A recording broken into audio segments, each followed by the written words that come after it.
And welcome back to Primetime Sports Tuesday.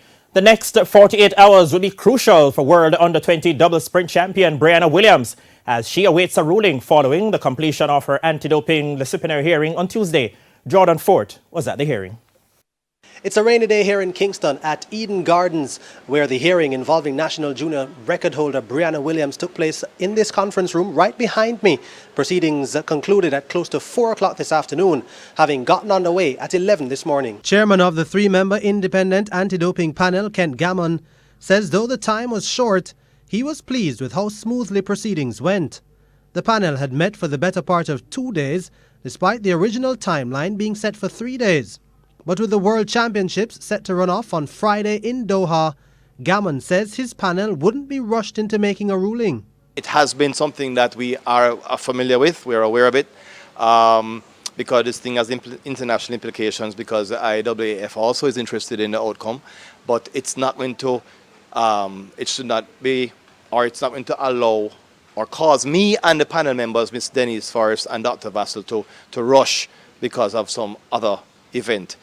External to Jamaica, but we are moving to decide the matter fairly, and we will do so within a good time, a good period of time. But the fact that Gammon and his panel haven't given a definitive timeline for the ruling has left Williams' team, led by attorney Dr. Emir Crown, upset. He wanted what's known as the operative decision, which is just tell us the sanction, if any.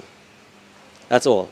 And then the reasoned decision, take 30 days, take 20 days, do the reasons after the fact. But let's not kid ourselves. We all know why from day one I have wanted an expedited hearing, because it affects Doha. He says there are a couple other options the team could take. Now where we are is either Miss Williams voluntarily withdraws, which begrudgingly she has agreed to do, because we wouldn't want to end up in a situation that has happened in the recent past where an athlete after the fact gets an anti-doping violation and Jamaica's relay medals are stripped from them. So Ms. Williams is actually willing to voluntarily withdraw. Or Thursday, we might consider an emergency appeal to CAS, or the IAAF, quite frankly, has a right of appeal to CAS. So perhaps they might be interested in an emergency appeal or joining an emergency appeal with us.